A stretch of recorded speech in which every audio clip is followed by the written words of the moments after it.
লবডঙ্কা। আগে জাহাপানা, আপনি যখন বলছেন তখন তাই। তাই তাই করে কতদিন আর এমন হাই তুলবে? আজ তুমি যদি কাজের হতে তাহলে আমাকে 7-5 ভাবতে হতো। আমি তো কাজ করি জাহাপানা। কাজ করো না হাতির মাথা করো। প্রতিবার কৃষ্ণচন্দ্র আমাকে টিক্কা দিয়ে চলে যায় শুধুমাত্র গোপালের জন্য। গোপালের বুদ্ধিতেই কৃষ্ণনগরের এত উন্নতি। সবাই কৃষ্ণনগরের নামে ধন্য ধন্য করে, কিন্তু আমার জায়গা মুর্শিদাবাদ নিয়ে কোনো প্রশংসাই হয় না। তাতে আমার কি করার আছে জাহাপানা?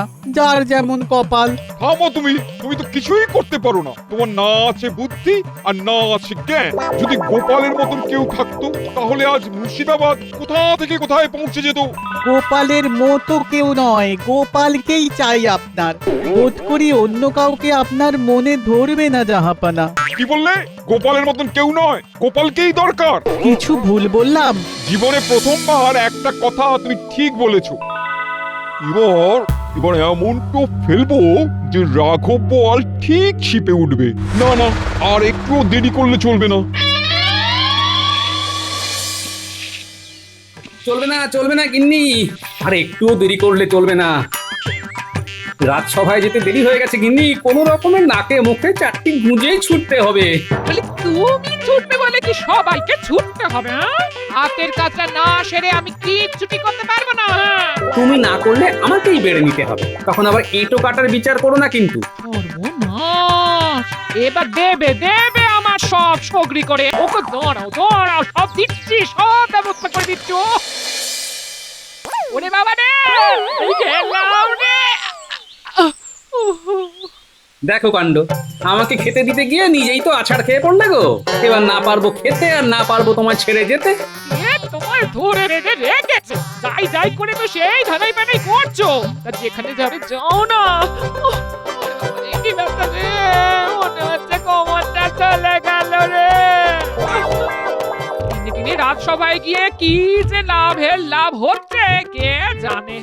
কাজের আর তুমি কি বুঝবে গিন্নি? যা হচ্ছে সে তো ওই রাজসভার কল্যাণেই। সে তো দেখতেই পাচ্ছি গো। সেই ঘরের ফুটো চাল দিয়ে জল পড়ছে আর নুন আনতে পান্তা ফুরোচ্ছে। আহা, চিন্তা করছো কেন গিন্নি? মহারাজ ঠিক বেতন বাড়াবেন, তাই বলে কি আর কাজে ফাঁকি দেওয়া যাবে? বছরের পর বছর কাজ করে গিন্নিকে কত কি করিয়ে দিয়েছো গো। কটা বাড়ি বানিয়ে দিয়েছো। সব সময় মহারাজের কথায় ঘাড় কাত করলে এইরকমই হয়। তবে আমাকে কি করতে হবে গিন্নি? ও বল না মারো, ফস করতে তো দোষ নেই। তাই যদি পারতে। এই নাও, নবাব বাহাদুর পত্র পাঠিয়েছেন তোমার জন্য। সে কি একেবারে পত্র? তো দেখি। আচ্ছা, বেশ, বুঝলাম। নিজেই পড়ছে, নিজেই বুঝছে। কি হয়েছে একটু খুলে বলবে? তেমন কিছু নয় গিন্নি, তবে ওই ফোঁস করার যন্ত্র মনে হচ্ছে পেয়ে গেছি। এবার দেখি কপালে কি আছে।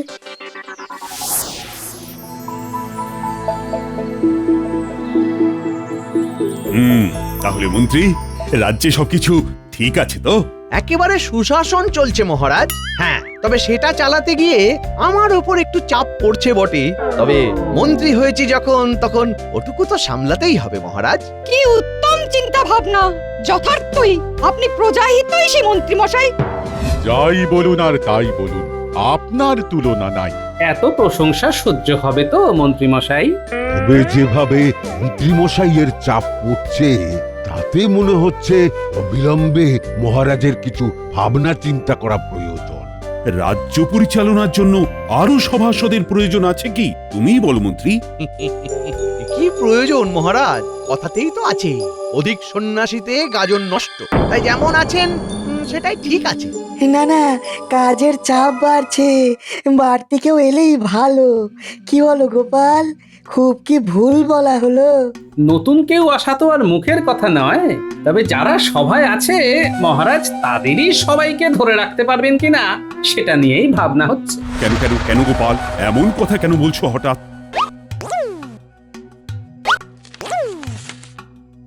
এবার বুঝলেন তো মহারাজ ভেতরের কথা?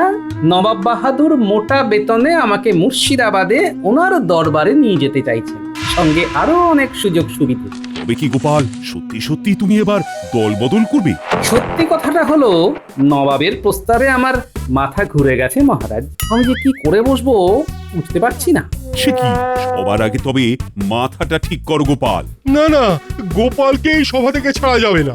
গোপাল নাকি করবে দল বদল, চলে যাবে মুর্শিদাবাদ। থেকে থেকে নবাবের এ কেমন ফাঁদ। এটা সম্পূর্ণই গোপালের সিদ্ধান্ত। ও যেমনটাই ভাবুক আমাদের সেটাই মেনে নিতে হবে। কি আর করা যাবে, তাই তো মহারাজ? হ্যাঁ হ্যাঁ, তাই বই কি।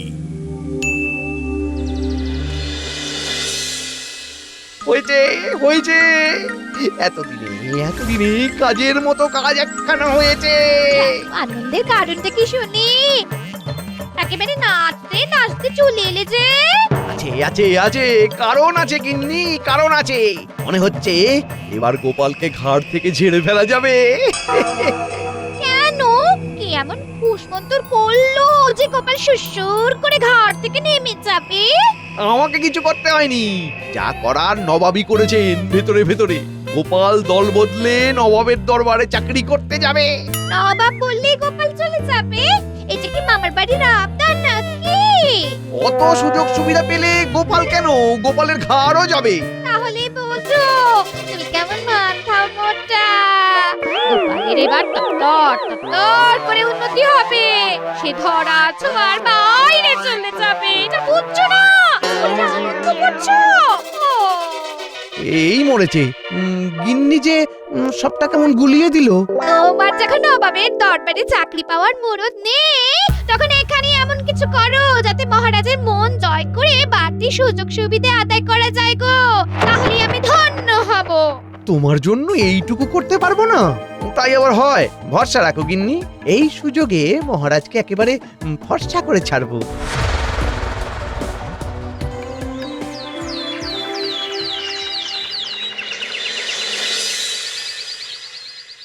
দে, ঘষে ঘষে একেবারে ফর্সা করে দে দেখি। এই যে দেখো। আহ, এবার যেন হাত পায়ের জড়তাগুলো কাটছে।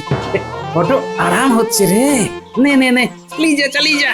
নিজের আরামের কথাই তো সারা জীবনটা ভেবে গেলে গো। তবু গিন্নিকে জীবনে একটু আরাম আয়েশ দেওয়ার কথা ভাবতে পারলে না গো। এটা কিন্তু তোমার ভারী অন্যায় দাদু। দিদার বুঝি মন খারাপ হয় না? হ্যাঁ হ্যাঁ, হয় বই কি। তা কিসে তোমার আরাম আয়েশ হবে গিন্নি? সেটাও কি আমায় বলে দিতে হবে গো? নবাবের প্রস্তাবে রাজি হয়ে গেলেই তো দাস দাসী, এই গয়না ভর্তি আলমারি, টাকা বাড়ি সব হবে। সেটা তুমি কেন ভাবছো না গো? তুমি বুঝি ভেবে ফেলেছো? তা আর কি কি ভাবলে গিন্নি? তুমি বলো, আমি শুনি। কেন? আমি তো চোখ বন্ধ করলেই মুর্শিদাবাদে গঙ্গার ধারে আমাদের দুমহলা বাড়ি, এই বাড়ির সামনে চুরি গাড়ি। গোপাল দাদু, তুমি সত্যি সত্যি মুর্শিদাবাদ চলে যাবে? না গেলে কি আর দিদা এমনি এমনি এসব ভাবছে? কিন্তু দাদু তো কিছুই বলছে না, চুপ করে আছে। কথাতেই তো বলে মৌনতা সম্মতির লক্ষণ। যাক বাবা, তাহলে তোদের দাদুও আমার মতোই ভাবছে রে। মুখে না বলুক, মনে মনে মুর্শিদাবাদে যাওয়ার জন্য তৈরি হয়েই আছে। দেখি দেখি, শেষ পর্যন্ত ওনার মাথাটা ঠিক থাকলে হয়।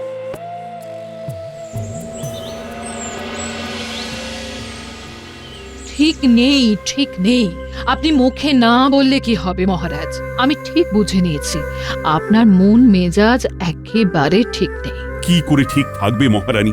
এই অবস্থায় কারণ মেজাজ ঠিক থাকে? আপনি নিশ্চয়ই আবার গোপালের ব্যাপারটা নিয়ে ভাবছেন মহারাজ। তাছাড়া আর কি? না না না, গোপালকে বোধহয় আর ধরে রাখা যাবে না। মন খারাপ করবেন না মহারাজ। তার থেকে আমি বলি কি, আপনি বরং নবাবের সাথে কথা বলে দেখুন একবার। সেটা কি আর ভাবিনি ভেবেছো? ভেবে যখন ফেলেছেন মহারাজ, তখন তো করে ফেললেই হয়। শুধু শুধু মনের ভার বাড়াচ্ছেন কেন? আমি কি আর এমনি বসে আছি? নবাবকে আমি খুব ভালো করেই চিনি। নবাব যখন একবার ভেবে ফেলেছেন, তখন যে কোনো উপায়েই গোপালকে তার কাছে নিয়ে যাবেন। বলেন কি? তার জন্য যত অর্থ লাগে ব্যয় করতেও পিছপা হবেন না। তবে তো সত্যি চিন্তার ব্যাপার। সে তো বটেই, নবাবের সঙ্গে পেরে ওঠা আমার কম্য নয়। আমার তো এবার অন্য একটা চিন্তা হচ্ছে। গোপাল যদি সত্যি সত্যি চলে যায়, তবে গোপালের বিকল্প কে হবে মহারাজ? কঠিন প্রশ্ন মহারানী, এর জবাব তো আমার কাছেও নেই।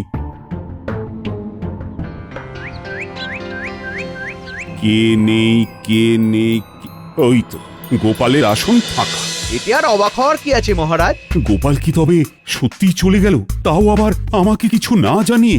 বিস্ময়তে হচ্ছে আমার মুখটা কেবল গোপাল ছাড়া রাজসভা যেন করছে খ খ। এটা একদম ঠিক। গোপাল না থাকা মানে সবটাই কেমন নিষ্প্রাণ। গোপালের খোঁজে প্রহরী পাঠাই তাহলে? এখনো যদি এখানে থাকে তাহলে ওকে যেতে বাধা দেব। বাধা দিলেও কি বেঁধে রাখা যাবে তাকে?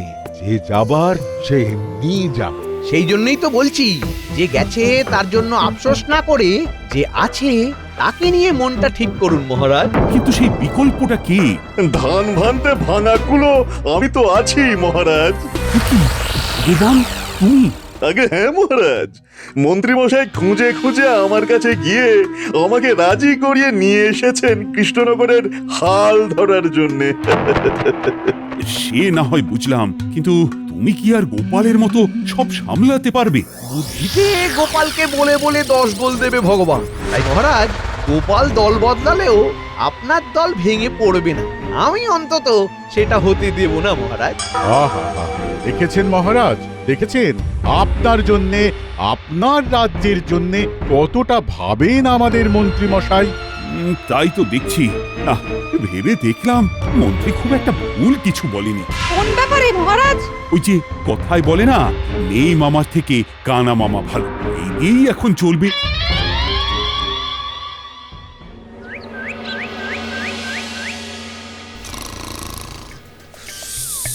বলি বেলা তো কম হলো না গো, এখনো একবার এ পাশ আর একবার ও পাশ করে যাচ্ছ গো।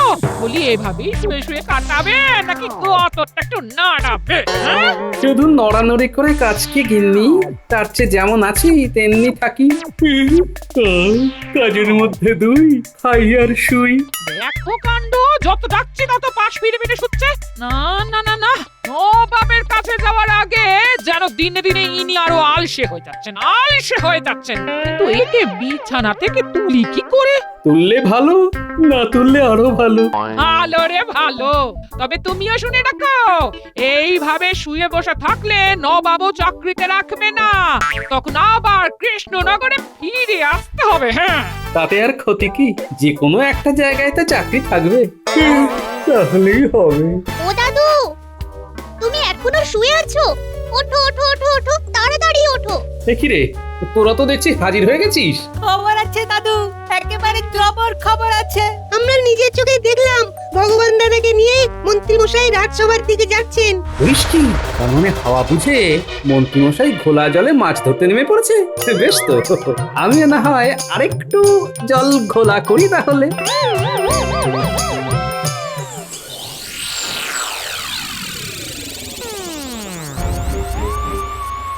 কি হলো জাহাপানা, আপনি যেন আরো বেশি বেশি অস্থির হয়ে পড়ছেন?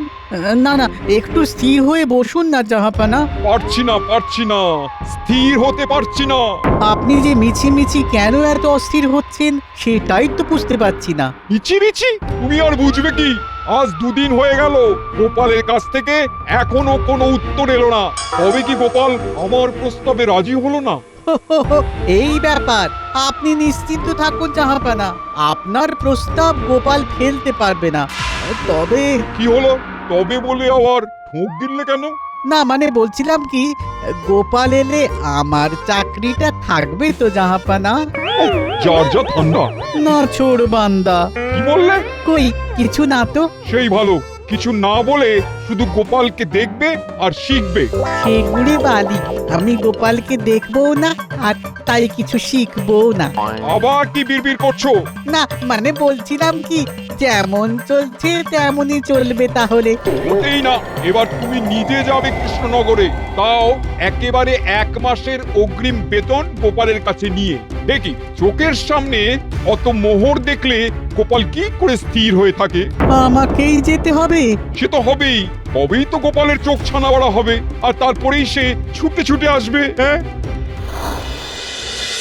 আসি আসি করিয়া আসিয়াই পড়িলাম আমরা। মহারাজ, আপনি কি থাকবেন এমনই মন মরা? তুমি কি কবিতা শুনিয়ে আমার মন ভালো করতে এসেছো? যদি তাই ভেবে থাকো তাহলে ভুল ভাবছো। মন আমার আর ভালো হবে না। না না, তা কেন হবে মহারাজ? আমরা তো কেবল আপনার অনুমতি চাইতে এসেছি। কেমন অনুমতি? কিসের অনুমতি? আমাদের কাছে খবর আছে গোপাল নাকি এখনো কৃষ্ণনগরেই আছে, মুর্শিদাবাদে যায়নি। তাই আমরা যদি গোপালের কাছে গিয়ে আপনার তরফ থেকে কিছু প্রস্তাব দিই, তাতে কি আপনার আপত্তি আছে? প্রস্তাব? আপত্তি? সেসব আবার কি?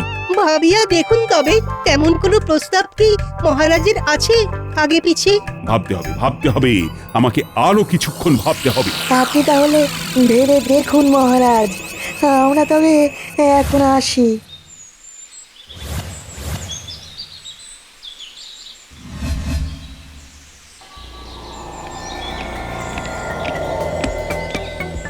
আজ কি বাগানেই সবার কাজ ছেড়ে ফেললেন মহারাজ? না না, তা নয়, তবে ওরা যা বলে গেল সেটাও ভেবে দেখতে হয়। মহারাজ, ওই ছোট মুখে বড় কথা মনে হতে পারে, তবু বললি যেন ভুলেও ওদের গোপালের কাছে পাঠাবেন না। হ্যাঁ, পাঠাবো না? কিন্তু কেন? তাহলে কিন্তু ওরাও হাত থেকে ফসকে যাবে। একটা শিয়াল ডাকলে যেমন 10টা ডেকে ওঠে, তেমনি গোপাল যখন নবাবের ডাকে সাড়া দিয়েছে তখন ওর দেখা দেখি বাকিরাও সাড়া দেবে। সে কি, তাই বুঝি? এরকমও হতে পারে? না হওয়ার কি আছে? নবাব যদি গোপালের সাথে সাথে ওদেরও পেয়ে যায় তবে কি সেই সুযোগ ছাড়বে ভেবেছেন? অকাট্য যুক্তি। ব্যাপারটা উড়িয়ে দেওয়া যাবে না। তার চেয়ে গোপাল যাচ্ছে যাক, বাকিদের আর এর মধ্যে জড়াতে হবে না। ঠিক বলেছ মন্ত্রী, ভগবানের কথায় যুক্তি আছে। দেখলেন তো মহারাজ, ভগবান এসেই কেমন তার কাজ শুরু করে দিয়েছে। বলেছিলাম না, বুদ্ধির দিক থেকে ভগবান গোপালের থেকে এক কাঠি এগিয়ে। এবার প্রমাণ হলো তো মহারাজ। এখন তাহলে কি করি আমি? আপনি বরং গোপালের কথা মন থেকে মুছে দিন এবার, সেটাই ভালো হবে।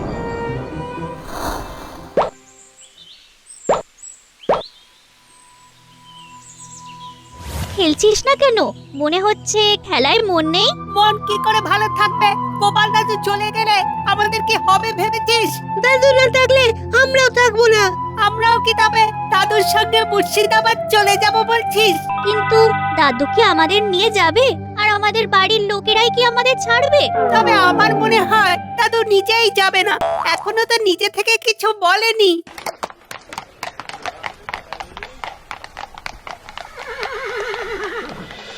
কিন্তু এদিকে যে অন্য গল্প দেখছি রে, উজির মশাই চলে এসেছে। তার মানে কি এবার নবাব বাহাদুর আরো বড় কোনো তোড়জোড় করছে? বুঝতে পারছিস না? উজির মশাই গোপাল দাদুকে সঙ্গে করে নিয়ে যেতে আসছে। চল চল তাহলে দল বেঁধে গিয়ে দেখি। এই বেলা দেখছি শরীরটা যেন কেমন ম্যাচ ম্যাচ করছে। না, আর একটু গড়িয়ে নি তাহলে। তোমার ব্যাপারটা কি বলো তো? না তুমি রাজসভায় যাচ্ছ আর না নবাবের কাছে যাচ্ছ। শেষ পর্যন্ত তো করবেটা কি? সেটাই তো এখন লাখ মোহরের প্রশ্ন গিন্নি, কি করি আর কি না করি। এই দেখো, এরকম হেয়ালি আমার মোটেও পছন্দ হয় না। যেটা করবে সেটা ঝেড়ে কষো দেখি। বলছো যখন, তখন না হয় কাশবো। তবে শুধু শুধু কি আর কাশি আসে গিন্নি? মানে আগে থেকে একটু তোড়জোড় না করে। তাহলে নবাবের দরবারে যাবে বলে তোড়জোড় করেই ফেললে গোপাল? এ কি মহারাজ, আপনি? মনে হচ্ছে আমাকে দেখে বেশ অবাক হলে। তুমি কি অন্য কাউকে আশা করেছিলে? এই যে গোপাল, চটপট তৈরি হয়ে নাও।